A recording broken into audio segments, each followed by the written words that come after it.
긴급 속보, 군함으로 탈북한 북한 고위 간부가 한국 해군에 억류됐다. 평양이 무너졌다. 김정은 가족, 사방의 시체, 북한 고위 관리의 충격적인 증언 공개. 북한 첩보기관인 정찰총국 출신 탈북자가 영국 BBC와의 인터뷰에서 북한 공작원이 1990년대 초 청와대에 잠입해 근무한 적이 있다고 주장했다. 탈북자 김국성, 가명 씨는 11일 현지 시간 공개된 인터뷰에서 1990년대 초 북한 공작원들이 청와대에서 5에서 6년 동안 근무하고 무사히 복귀해 노동당 314 연락소에서 일했다. 며 북한 공작원들이 한국의 중요 기관은 물론 시민사회단체 여러 곳에서 맹활약하고 있다. 고 말했다. 90년대 초라면 노태우 김영삼 정부 시절 북한 공작원이 청와대에서 근무했다는 주장이다. BBC는 김 씨가 2014년 탈북해 서울에 살면서 국정원 산하기관에서 일하고 있다. 며 그가 주장한 모든 내용을 검증하진 못했지만 그의 신원은 확인했다. 고 전했다. 그는 정찰총국에서 5년간 대령로 근무했으며 노동당 작전부, 35실, 대외연락부 등에서 대남 공작 업무를 담당했다. 하지만 90년대 당시 청와대 사정을 잘 아는 한 인사는 사전 검증이 굉장히 철저했기 때문에 절대로 그런 일이 있을 수 없다. 고 지적했다. 천안함 폭침과 연평도 포격 사건에 대한 언급도 있었다. 김 씨는 정찰총국 간부들 가운데서는 비밀이 아니고 그렇게 알고 있는 문제라며 북한에서는 도로 하나도 최고 지도자의 허락 없이 만들 수 없다. 김정은 특별 지시에 의해 공작되고 이행된 군사성과 라고 말했다. BBC는 이와 관련해 북한 당국이 항상 개입설을 부인해왔다. 고 지적했다. 그는 또 2009년 5월 한국으로 망명한 전직 북한 관리를 암살하기 위한 테러 대책반을 구성하라는 명령이 내려왔다. 며 극비리의 황장엽 선생을 테러하기 위한 TF팀을 꾸렸고 내가 직접 공작을 지휘했다. 고 소개했다. 그는 최고 지도자라는 전사가 된 김정은이 만족을 주기 위한 일이었다고 설명했다. 김 씨는 김정은 정권이 외화벌이를 위해 마약 거래는 물론 일부 중동, 아프리카 국가에 불법으로 무기를 판매하고 있다고 주장했다. 그는 얼음, 필로폰을 지칭하는 은어를 만들어 달러를 벌었고 그 돈을 김저일의 혁명자금으로 바쳤다. 고 밝혔다. 이어 북한이 특수 소형 잠수함, 반잠수함, 유고급 잠수함을 첨단화시켜서 잘 만든다. 며 거래가 잘 돼서 북한 관리가 이란 총참모장을 불러서 판매할 정도였다. 고 설명했다. 국가정보원은 이날 기자들에게 보낸 메시지를 통해 사실무근이라고 강조했다. 이어 BBC 보도와 관련해 국정원은 탈북민 신상 및 주장에 관해 확인해줄 내용이 없다. 고 덧붙였다. 2. 답방 없는 평양 정상회담에 국민들 좌절하고 분노. 다윗의 리더십과 이스라엘 역사에 비추어 볼 때 한국 정치가 갖는 문제점은 모두 5가지를 들 수 있다. 먼저 국민들의 마음이 사분오열되어 있다. 지금 우리나라 국민들은 지역별로, 세대별로, 성별로 나뉘어 서로 대화가 되지 않는다. 정치인들이 표를 모으기 위해 이를 이용하거나 조장하고 있다. 결국은 나라를 망치는 일이다. 다윗이 백성들의 마음을 순화시키고 안심시켰듯이 민주당이든 국민의힘이든 또는 어떤 정치인이든 국민의 마음이 하나가 되게 해야 한다. 윤석열 대통령과 여야 정치인들이 마음을 누그러뜨리고 국민들의 마음을 하나로 엮어내기 위해 정성을 들여야 한다. 국민의 마음을 갈라서 표를 얻으려고 하는 것은 나라를 망치는 길이라는 것을 잘 알아야 한다. 정치 지도자들은 국민 전체의 마음을 얻을 수 있는 정책을 개발하고 국민 전체가 이해할 수 있는 말을 해야 한다. 요즘 한국 정치인들은 한쪽에서만 찬성하는 말을 해서 마음이 아프다. 현실 정치를 하는 사람들 이야기를 들어보면 좋은 정치 이념이 있어도 권력을 쥐어야 실현할 수 있고 권력을 쥐려면 유권자를 갈라치기 하는 방법이 득표에 유리하다고 한다. 그런 방식으로 일단 정권을 잡은 뒤에 국민을 통합한 사람이 있나? 그와 반대로 갈등이 점점 심화되지 않았나? 그런 방식을 버리고 국민의 꿈을 실현시키는 지도자가 나와야 한다. 국민들이 요즘 정치인들을 신뢰하지 않는 이유는 그 때문이다.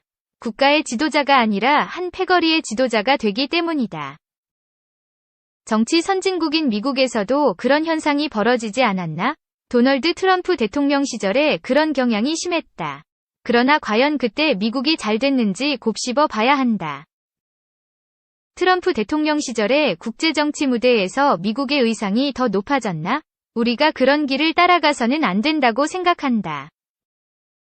정치가는 선거 이전에, 즉 정치에 나서는 순간부터 국민을 섬긴다는 자세로 가야 한다.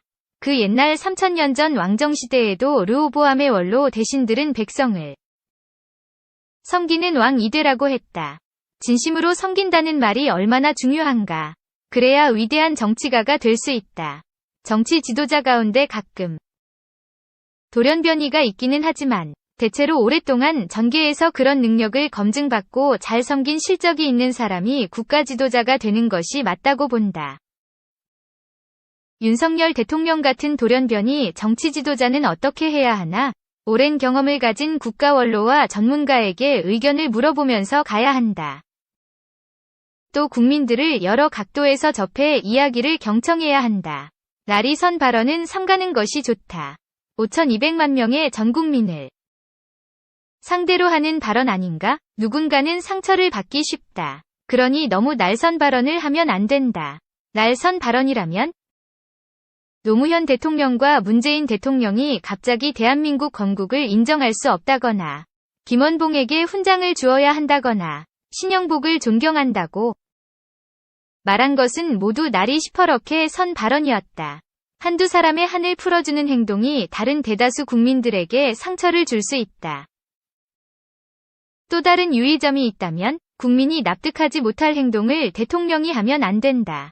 예를 들어 서해에서 전투가 벌어졌는데 김대중 대통령이 일본의 축구 구경을 간다든지 서해에서 해수부 직원이 사살됐는데 문재인 대통령이 아카펠라 구경을 갔던 것은 국민들이 이해할 수 없다. 박근혜 대통령이 대한민국을 남침하고 승리했다고 선전하는 중국의 전승절에 참석한 것도 이해할 수 없는 행동이었다. 대통령의 제1임무는 국가를 보위하고 국민의 생명과 재산을 보호하는 것 아닌가? 국가정책이 국토 수복에 맞추어져 있지 않고 우왕좌왕하고 있다. 무슨 뜻인가? 다윗은 조상들이 품었던 영토 회복의 꿈을 갖고 수도를 북쪽으로 옮겼다. 그리고 민심을 얻고 전쟁과 외교를 해서 실제로 이뤄냈다. 이에 반해 한국은 반대로 행정수도를 남쪽 세종시로 옮겼다.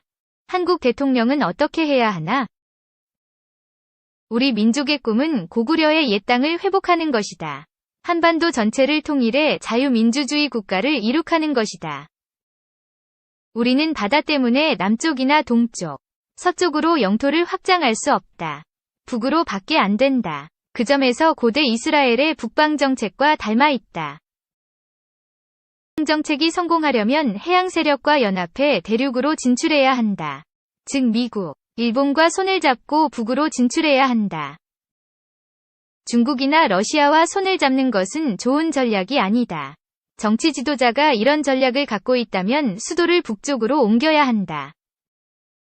다만 남북 분단 때문에 서울을 북상 한계선이라고 한다면 서울을 어떻게 관리할 것이냐에 집중해야지. 충청도 민심을 잡기 위해 수도를 남쪽으로 옮기는 것이 과연 옳은 일인가? 공무원 가족이 서울과 세종시에 분산되어 이산가족처럼 살고 공무원들이 두 도시를 수시로 왔다 갔다 해야 하는 바람에 행정 비효율성도 높다. 정치 지도자들이 큰 그림을 그리지 못하고 정당의 사리사욕에 사로잡혀 비효율성을 초래하고 있다. 장기적으로 보면 행정수도를 어디로 정해야 하나? 남북이 통일한 뒤에는 행정수도를 평양이나 그 이상의 북쪽으로 옮겨야 고구려의 옛 땅까지 수복하려는 우리 각오가 더 단단해지지 않겠나? 고 목사가 이 대목에서 남북한이 평창올림픽 등 국제 스포츠 행사장에서 함께 사용한 한반도 깃발에 대한 이야기를 꺼냈다. 한반도 깃발이 문제라고 생각한다. 한반도 깃발을 보면 북쪽 경계선이 압록강과 두만강에서 끝난다. 국제적으로 그곳을 경계선으로 인정하는 것이다. 오히려 옛 고구려의 영토를 포함한 깃발을 만들어야 한다. 중국의 눈치를 보면 안 된다. 남의 나라 눈치를 보는 것이 우리의 심각한 문제이다. 나라의 크기와 상관없이 외국과 대등한 입장을 유지하지 못하면 그것은 속국이나 다름없다. 중국은 동북공정을 해서 고구려 영토를 자기 것이라고 주장하고 있다. 우리도 고구려 영토를 우리 것이라고 주장해야 나중에 국제법상으로 인정받을 근거가 생긴다. 나중에 그 시기가 되면 지금 우리가 쓰는 한반도기가 우리의 발목을 잡을 것이라고 생각한다. 이스라엘 민족은 2000년이 지난 뒤에도 자기 나라 땅을 수복했다. 그래서 현재 이스라엘이 존재한다. 우리는 고구려가 멸망하고 1300년 정도 밖에 지나지 않았는데 벌써 고구려를 잊어가고 있지. 아는가? 정치인들이 남북협상에서 한국의 정체성을 확고히 지키지 못하고 북한에 끌려가고 있다. 솔로몬의 아들 르호보암은 반대파인. 여로보암과 정상회담을 할 때 자기의 홈그라운드인 예루살렘에서 하지 않고 정적의 홈그라운드인 세겜에 가서 했다. 취임 초기 나라가 안정되지 않은 상태에서 자만에 빠져 상대의 작전에 휘말림으로써 결국 통일왕국이 쪼개져서 분열왕국이 됐다. 당시 젊은 르호보암은 이집트를 등에 업고 예루살렘 정권에 반대하던 여로보암의 작전을 파악할 수 있는 지혜가 없었다. 르호보암이 전략과 지략에서 져서 여로보암에게 끌려다닌 것이다. 한국에 주는 시사점은 북한 지도자인 김일성, 김정일, 김정은이 서울에 온 적이 한 번도 없는데도 김대중, 노무현, 문재인 대통령과 대통령이 되기 전이 박근혜 당대표가 평양에 가서 회담을 했다. 우리의 홈그라운드인 서울에서 해야 하는데 상대방이 홈그라운드인 평양에 가서 하니 오해도 많이 받고 지금까지 대한민국에 불리한 일들만 벌어지고 있다. 앞으로는 절대로 평양에 가서 회담을 하면 안 된다는 것이 성경의 교훈이다. 남북한 정상들이 서로 오고 가면 되지 않나? 서로 오고 가면 좋겠지만 그렇게 되기는커녕 현재까지 상황을 보면 한국의 대통령들이 북한에게 빌붙는 식이 되고 말았지 않은가? 경제적 수준이든 국가의 의상이든 모든 측면에서 우리가 유리하므로 우리가 가면 안 된다. 문재인 대통령 시절에는 우리 측 대표단이 평양에 가서 냉면을 먹다가 북한 측 인사로부터 냉면이 목구멍에 넘어가느냐는 험한 소리까지 들었다. 이게 말이 되나? 이게 국가의 대표들이 당하고 있어도 될 일인가? 국민들을 좌절시키고 분노에 차게 했다. 이런 정권은 국민의 길을 꺾어 국가를 몰락시킨다. 그러면 남북 간 정상회담은 어떤 방식으로 이뤄져야 하나? 우리가 이미 여러 번 갔으니 앞으로 답방 올 경우 받기만 하면 된다. 북한의 돈도 이미 많이 갖다 주지 않았나?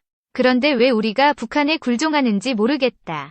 무슨 회담이든 서울에서 하지 않고 평양에 가는 것은 정신적으로 북한에게 굴종하는 있는 것으로 나타나기 때문에 문제가 되는 것이다.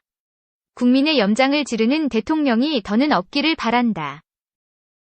젊은이들 중에는 이미 통일이 필요 없다고 생각하는 사람이 많다. 실효성 없는 통일과 평화의 환상에 매달리고 있다.